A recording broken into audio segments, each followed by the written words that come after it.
Hi everyone, this is Dr. Sam Asasa.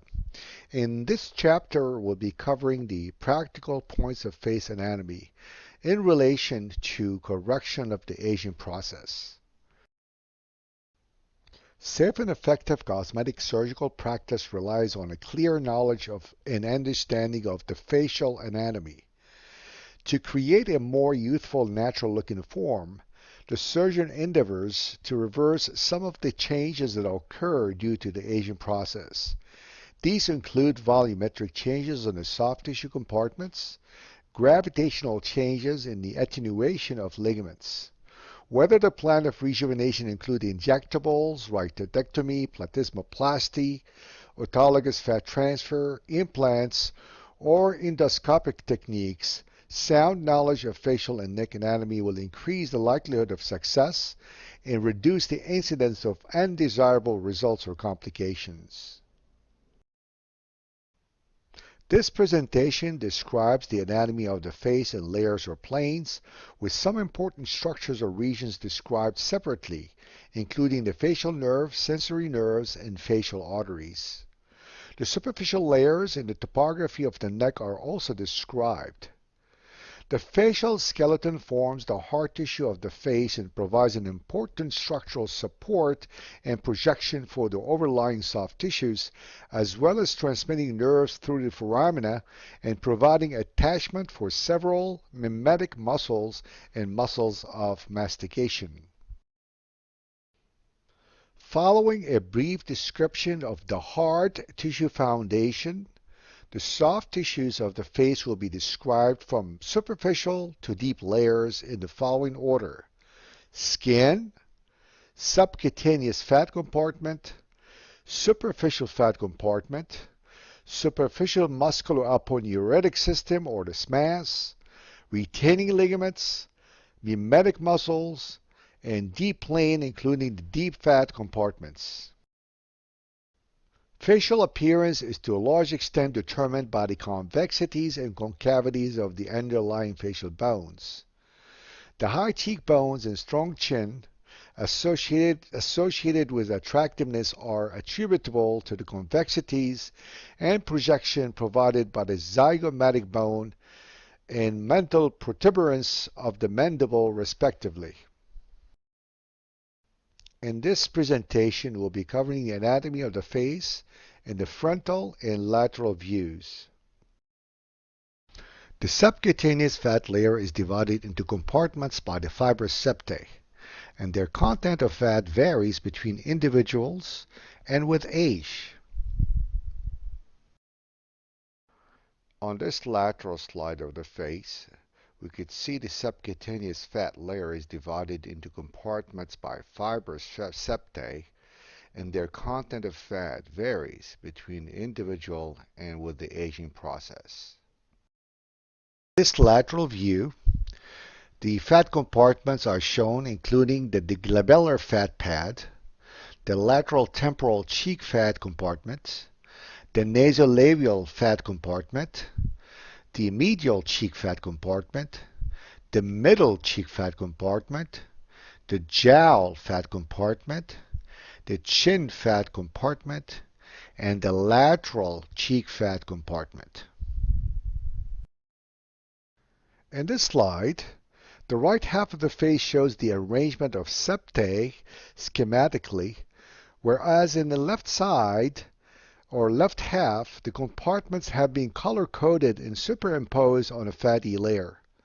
The compartments of the subcutaneous fat include the following: 1. The lateral temporal cheek fat compartment. 2. The middle cheek fat compartment.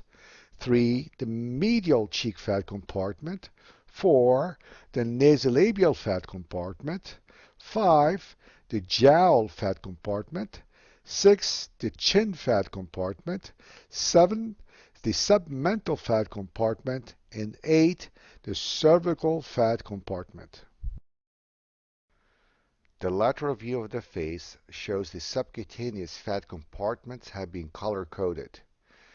These compartments of the subcutaneous fat layer include the lateral cheek fat compartment, middle cheek fat compartment, medial cheek fat compartment, nasolabial fat compartment, jowl fat compartment, chin fat compartment, submental compartment, and cervical fat compartment. On the left half of the face and after removing the superficial fat compartments, we could see the facial expression muscles are exposed. These include the frontalis, the procerus, orbicularis oculi, the orbital part, the levator labii superioris aliquar nasi muscle, the nasalis, the suborbicular oculi fat, also called SOOF, partially exposed under the inferior part of the orbicularis oculi, the zygomatic major and minor, the buccal fat, the levator labii superioris, the levator anguli oris, the risorius, the platysma, the depressor anguli oris, the depressor inferioris, and mentalis muscles.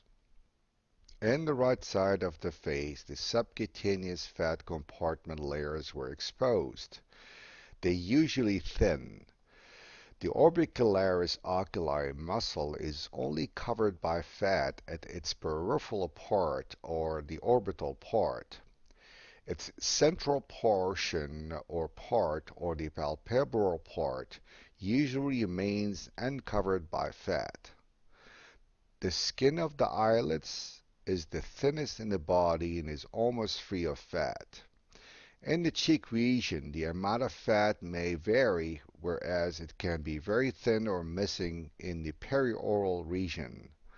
Depending on the amount of fat within these compartments, the volume of the face is created. On the left side of the face and after removing further layers, now we can see the deep fat compartments exposed.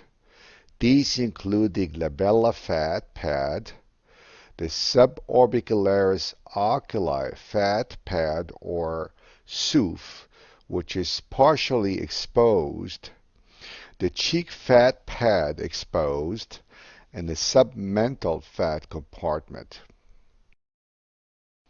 On the left side of the face, and after removing further layers, including the orbicularis oculi, now we can see the rest of the deep fat compartments.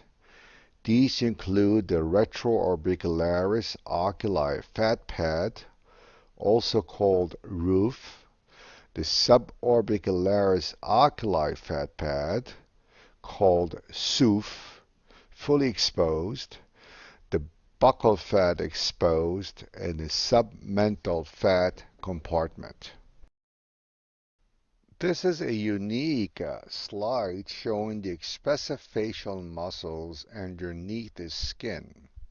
These include the frontalis, the procerus, orbicularis oculi, levator labii superioris aliquae nasi, nasalis, dilator nares, the alar nasalis, levator labii superioris, orbicularis oris, the zygomaticus major and minor, the depressor labii inferioris, the risorius, mentalis, buccinators, depressor anguli oris, and platysma muscles. This slide shows more deeper layers exposed by removing further layers of tissue. Now we could see the frown muscles group are fully exposed. These include the procerus, the corrugators, and the depressor supercilii. Also, it is important to locate the infraorbital foramen situated just below the orbital rim and the mentalis foramen located at the body of the mandible. Please note that the supraorbital foramen is covered by the corrugator muscles in this slide. Also, you could see in this slide the deeper muscles such as the temporalis muscle, the masseter, and the buccinators, and also the buccal fat pad. The side view of the face exposes some of the expressive muscles that we might target using neurotoxins. These include the nasalis transverse, the dilator nasalis, the levator labii superioris aliquae nasi, orbicularis oris, the depressor anguli oris, mentalis, masseter muscle, and the platysma muscle. The superficial muscular aponeurotic system, also known as SMAS, is continuous with the facial muscles and allows facial expressions. These connections between the muscles and connective tissues of the skin and or between the muscles are called false retaining ligaments. There are also strands of connective tissue that insert into the bone. These are called true retaining ligaments. The face is innervated by the fifth nerve, or trigeminal nerve, cranial nerve number 5. Mainly it is the sensory nerve to the face with a motor innervation of the muscles of mastications along with the facial motor nerve. The muscles of facial expression are innervated by the facial motor nerve, or the 7th cranial nerve. Detailed discussion is covered in Aesthetics 101 training course. This slide shows the branches of the trigeminal sensory nerve, or cranial nerve 5. These are usually anesthetized by performing regional nerves block during facial procedures. The facial artery arises from the external carotid artery, and it gives branches to the inferior labial, superior labial arteries, and the angular artery. At the medial corner of the eye, the angular artery merges with the dorsal nasal artery, which is a branch of the supratrochlear artery. The latter arises from the ophthalmic artery, thus from the internal carotid artery. In another word, the communication between the internal and external arteries in the face is accomplished through the merging of the dorsal nasal artery and the angular artery. The forehead above the eyes is supplied by the supraorbital artery, which passes through the supraorbital foramen. The infraorbital region is supplied by the infraorbital artery, which emerges from the infraorbital foramen. The mental artery branches off from the inferior alveolar artery, passing through the mental foramen and supplying the chin and lower lip regions. This slide shows the arterial supply of the face, focusing on the danger zones. These areas are prone to vascular events even with small filler boluses because of poor collateral blood supply. The first danger zone is the glabella. Injecting dermal fillers in this area could cause injury to the supratrochlear artery. The second danger is end of the eye. Caution should be in place to avoid injuring the infraorbital artery. The third danger zone is the nose and the lateral wall of the nose, because of fear of injuring the dorsal and lateral nasal arteries, along with the angular artery. The fourth danger zone is a nasolabial fold.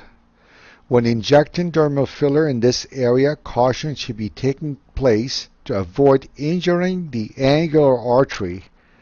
And finally, the final danger zone is the lips or upper lips. When enhancing lips, caution should be exercised to prevent injuring the superior labial branch.